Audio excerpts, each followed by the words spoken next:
Okay, today we're talking about exponential functions, and unlike stuff we've done in the past, whether x squared or x to the third, x is usually the base, and then there's an exponent above it, like squared or third, Here, the x is the exponent, so these are called exponential functions. It makes it tougher to use algebra on these problems because how do you solve for something that in the exponent? We'll learn how to do that this chapter. But first, we're going to start about this family of functions that when a is bigger than 1, they all have the same kind of look to them.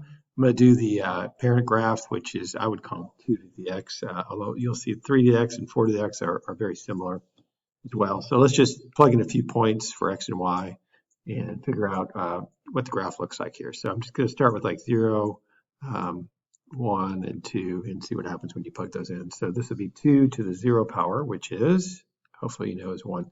0, 1. That's actually the point you have to memorize. So that's the main point of this graph. I know that sounds funny, but on the parent graph, I only need you to memorize 1 point. 0, 1 is the point I need you to know. Plug in this one to the first. Well, that's just 2. 1 comma 2 is this point. See the y value doubled. 2 squared is 4. 2 comma 4. Again, the y value doubled. Now let's plug in 3. 3 squared equals 9. So 3, if you have a graph paper that big, 3, 9 would be right up here. Looks like it's going up pretty fast. It's doubling every time x increases by 1. Let's plug in some negatives and see what happens.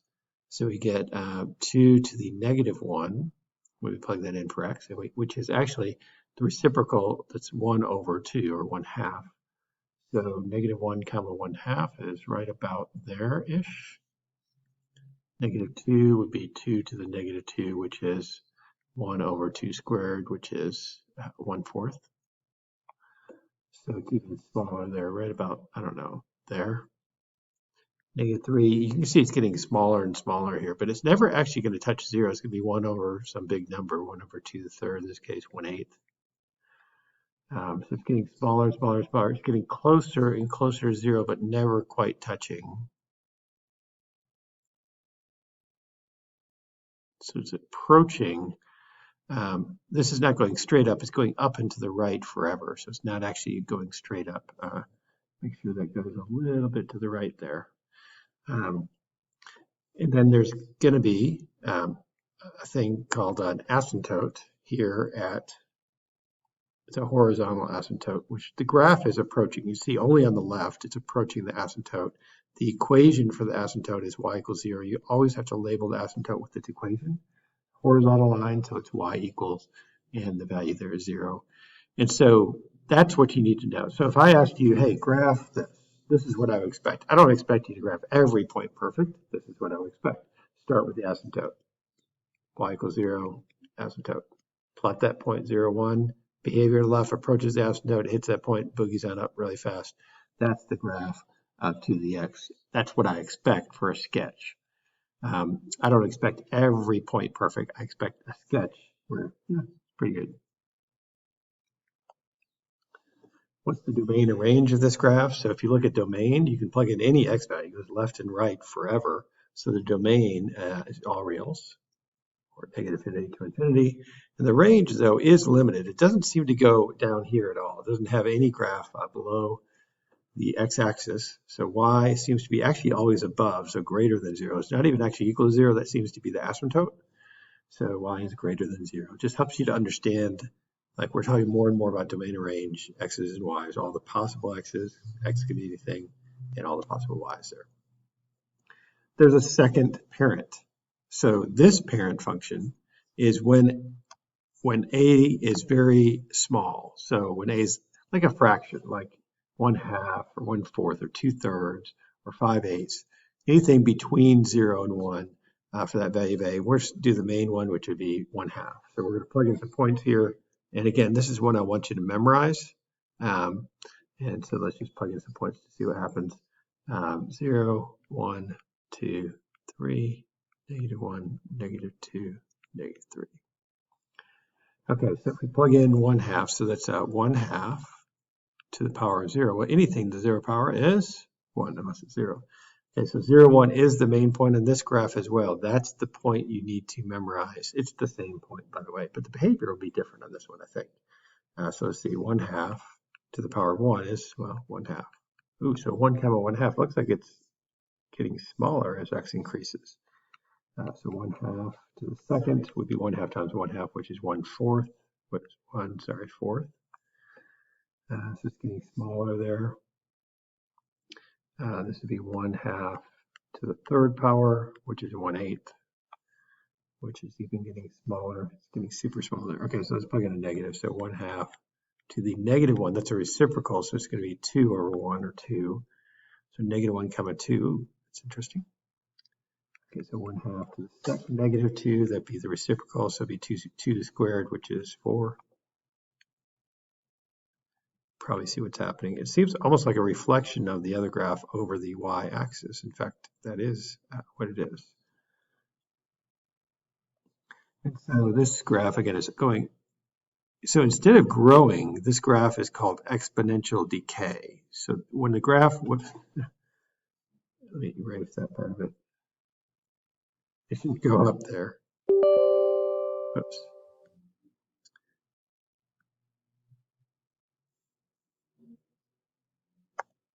There we go, sorry. Okay, so the graph should approach the asymptote here, which of course is, don't forget to draw the asymptote and label it with an equation. This is y equals 0, it's the asymptote. And it has a little arrow on the end as it goes up and to the left forever. So this is exponential decay, this is exponential growth.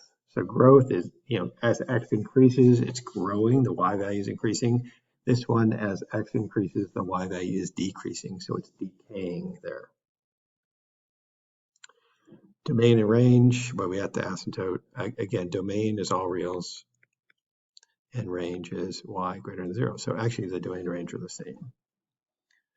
Okay, can you identify growth or decay? So if you look back at these two examples, when a is bigger than 1, it is growth. When a is smaller than 1, or between 0 and 1, it is decay. So that base of the exponent is what you're looking at. So here we're looking at the number 3. This is definitely going to be growth. So it's going to grow because that a value is bigger than 1. Don't look at the 2, it's the base of the exponent. So we're looking at the number inside of there. This one is going to decay. It's going to be getting smaller by 1/4 every time. Again, this is the number you're looking at here. It's going to grow, exponential growth. That's easy. Okay, exponential growth formula. So this is a formula for compound interest. Interest is compounded yearly. So if you put $10,000 in a CD, which is a bank product that they offer called a certificate of deposit, it earns 4% a year. Oh, that's really good. That's no bank's giving that right now. How much money will you have in 20 years? So what you're going to do, you need to know what these things stand for. So A is like amount there. So the A in there is amount. It's the name of the function. So the amount after t years, in this case, after 20 years. So t is time. This is amount, although it's the name of a function. So just keep that in mind. It's not like A times t, it's A of t. It's the amount after 20 years is how we read that. So it's not A times 20. It's like f of x, but A of 20. Equals, P stands for the principal. That's how much you invest, the principal. So this will be $10,000 times 1 plus R is the rate written as a decimal. So don't write 4 right here. You want to write 0.04, if that makes sense. And then T, again, is we already have that. It's the time. So to the 20th power. So at this point, you really just type that in your calculator.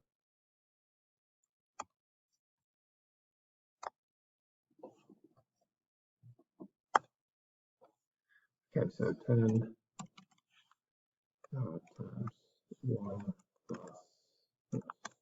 plus 0.04 to the power of 20. 21, wow, 21,000 911. Let's see if that's, you can mouse up and press enter and it shows you more digits. Oh, it does show you more digits. So that's actually that's 23 cents. So I like to round to the nearest cent. So if you mouse up and press enter, you can see the rest of that number. And so this is money, so it makes sense to round to the nearest penny. That's pretty good. If you're at 4%, I mean, you doubled your money in a little over double your money in 20 years. So not terrible. So let's try this problem. Ooh, this kind of interesting. How many years will it take to grow to at least 1,500? So 1,500.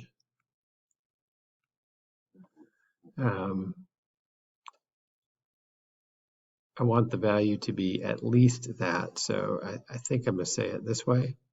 I guess. Let's do the formula, which would be 1,000. I think that's P times 1 plus the rate, which is 0.02 as a decimal, to the power of T. Ooh, weird, isn't it? Okay, so we've got to try to solve this. So I'm going to divide by 1,000 here. So that's 1.5, okay, less or equal to, this cancels. That's in the parentheses 1.02 to the T power. How many years will it take to grow to that? So 1.02 to the what power will that be? So without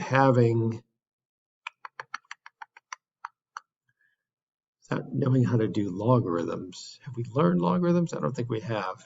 I guess we could guess and check this. Let's try. Okay, so this is going to be a much easier problem in just a day or two, but we're not quite there. So you will learn how to do this. 1.02 to the power of, let's say it's 10 years. I don't know. 1.21. I need it to be 1.5 or bigger. Let's make it 20 years. Oh, I'm getting closer.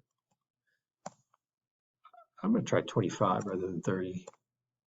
That's too much, right? So what's the first year? So let's just try 22. That's still too much.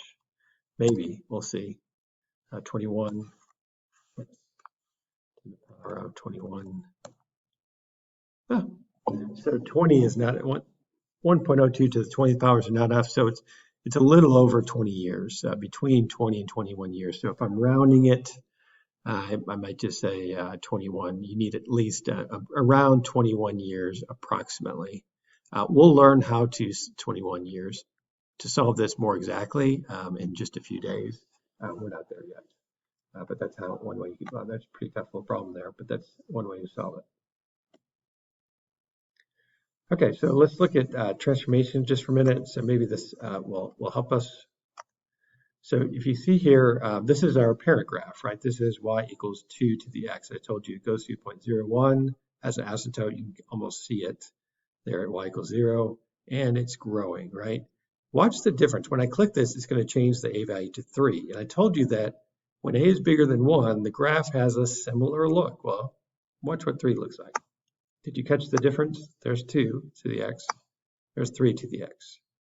Almost the same graph. It goes through the same point, has the same asymptote. It just grows a little faster. 4 to the x, same thing, grows a little faster. 5 to the x, 6 to the x, 7, 8, 9.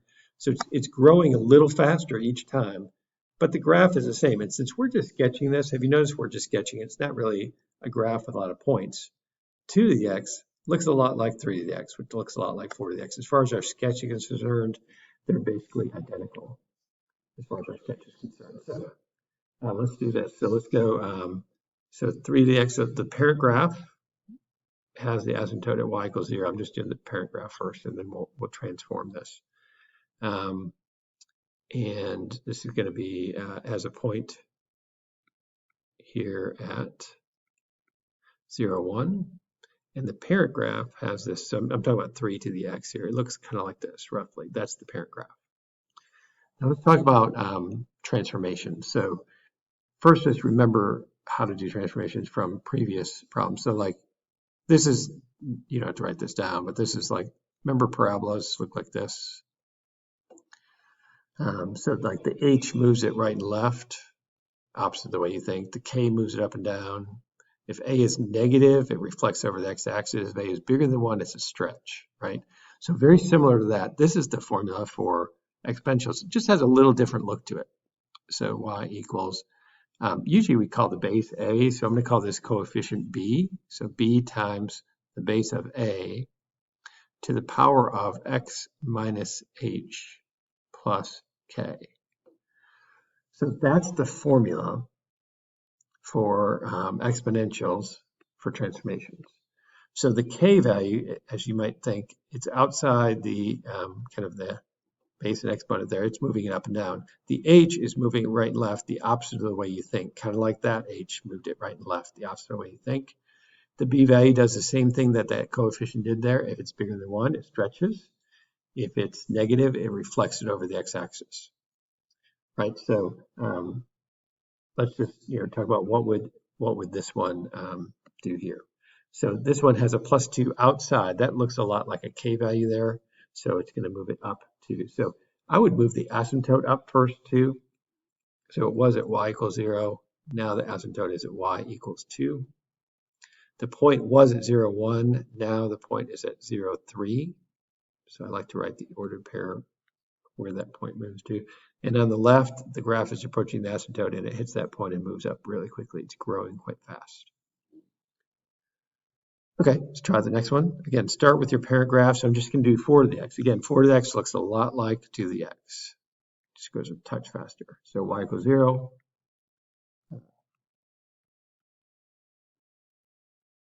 Goes through the point 0, 1. Behavior on the left, approaches the asymptote, moves up pretty fast. That's the parent graph. So now which direction will the +2 move it? Well, that looks like it's up here in the exponent spot. And it goes the opposite way you think. So this is actually going to move it because it's x minus h. It's going to move it to the left. So everything moves. Moving the asymptote doesn't change it. So y equals 0. But that point at 0, 1 will now be at -2, 1. And the behavior hits this and goes up pretty fast. And you got it. This one, probably the hardest transformation of this type, or at least one of the trickiest, is when you have a different, I guess we call that a b value, the coefficient's a little different there. So y equals 0 is the parent graph, goes through the point 0, 1.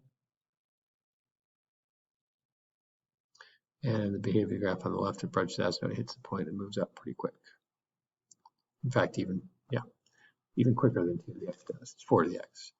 Okay, so we're going to take this and stretch it vertically. It might help to actually, this may seem weird, but I'm going to write write that ordered pair. Just it'll help you do a step here. So 0, 1. Remember when you write out all the ordered pairs of that function? Remember, there's only one ordered pair we're necessarily following here for our sketch. So that's the point I'm concerned about. And remember what the step was? If you had a coefficient in front, like 2, you multiplied the y values by that. That stretched it out, right? Same thing with negative. It would automatically reflect it. So to handle both of those transformations, I just multiply that y value by 2, and you get 2. Multiply this y value by 2, and it stays the same. It's still 0, if that makes sense. 0 times 2 is 0. So the asymptote is still at 0, y equals 0. But the point that we're following is at 0, 2. So this graph is moving up even faster. Still on the left, it's approaching the asymptote, but it's moving up faster. And actually hits the y-axis sooner than the other one did.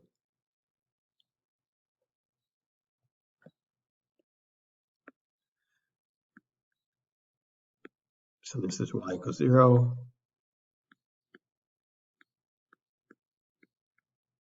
Goes to the point 0, 1. This is the parent graph I'm talking about. So I always do that dotted to start with, okay, as you're kind of learning this. Okay, so the negative in front just reflects it. Again, you could look at the ordered pair of that first point, 0, 1. All the y values are being multiplied by -1. So now this is going to be 0, -1. Or it just flips over the x-axis if you want to think about it that way. So now instead of growing, it's actually going down really fast once it hits that point. On the left, it's still approaching the asymptote. This one's kind of a different kind of transformation than the last one. It's in some ways similar, I guess.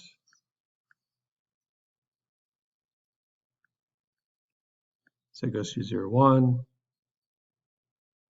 something like that. Okay, so this one is going to be a reflection, but not over the x-axis. The negative is not in front of the function. It's attached to the x. So this is going to reflect over the y-axis. So unlike most of when the negative is in front, this is over the y-axis, not the x-axis. So this is the y-axis, right? So if you reflect over that, you fold over it. So instead of like on the right, it's going to kind of do this on the left, right? That's a reflection of the right-hand side. On the right, it's going to do what the graph is doing there, so it's going to approach the asymptote. So this is going to be exponential decay rather than exponential growth when there's a negative or reflection over the y-axis from the original parent graph.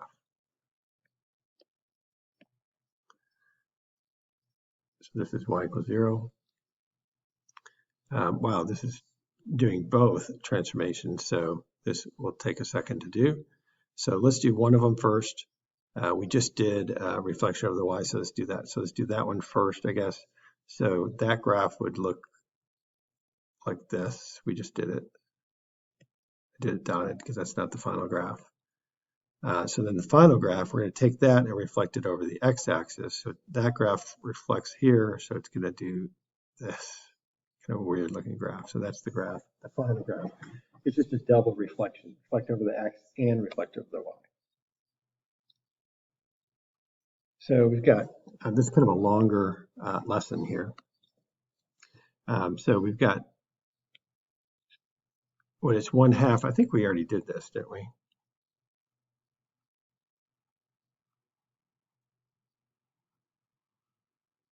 Yeah, 1/2 to the x. We already did that parent graph, so I don't need to do that again. So let's take that parent graph though. So y equals 0. Again, this is exponential decay, right? When it's 1/2. So it's going down, and it goes to that point 0, 1. Okay, so this one is going to be you're moving down 3 units because that's after, it's not in the exponent spot. That's not moving right or left. So the asymptote I would move first. So it's going to be y equals -3. The point goes down 1, 2, 3. It's now at 0, comma, -2. And the graph is decaying, going down instead of increasing. So again, we're just starting with a different parent graph. So you have to remember which parent you're looking at. Is it decay or growth here? So y equals 0.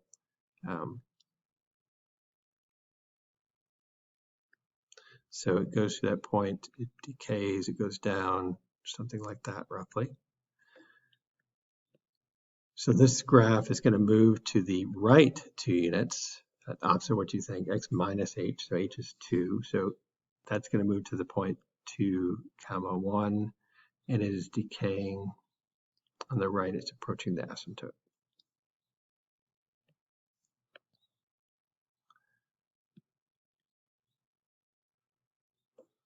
I think you're probably getting this. I just want to do one more of this one, and then we'll finish off on one more concept. So again, start with the parent graph. Don't forget to label the asymptote. I almost did. Y equals 0 is decay. Is our parent graph.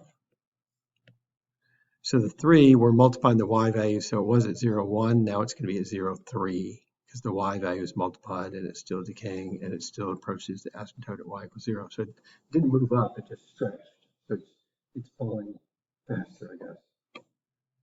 Okay, last question. It kind of gives us the form of the problem. And by the way, when it says f of x, I'm going to write it this way. Y equals a to the x, because f of x is y. I think it'd be easier in this case to write it as that. So we have some points. We can tell this looks exponential. It looks like exponential growth. I know a is bigger than 1 because it's growing. What you want to do for this is just plug in a point. Don't plug in this point, though, because every exponential, 2 to the x, 3 to the x, 4 to the x have 0, 1. So you really want to choose this point to plug in. It's a unique point. So it'd be y equals 4 A I don't know, and x is 1, so solve that. Well, it's pretty much already solved. A equals 4. So my equation would be f of x. I'm just going to plug that a into the function, right? Equals 4 to the x. That's going to generate both, go through the 0.01 and the 0.14. And that's how you do that kind of problem. Let's try a little tougher one version of that. So same thing, don't plug in 0, 1, let's plug in this one. So y is like g of x, so 9 equals a to the negative 2. This is a little tougher. So 9 equals, I hope you know that's a reciprocal function, that's 1 over a squared. To solve that, I would multiply both sides by a squared. And you get 9a squared equals 1, so divide by 9, and a squared equals 1/9. Square root both sides. Don't forget plus or minus, but in this case, you really only need positive. I know that it's not being reflected, so this is just a is a fraction, it's a positive fraction because it's regular decay. So my equation would be g of x equals a is 1/3, right? So 1/3, I would put that in parentheses to the x, and that'd be your final answer as far as the function would be concerned. Sorry for the long screencast, but that's the end of the lesson. Thanks.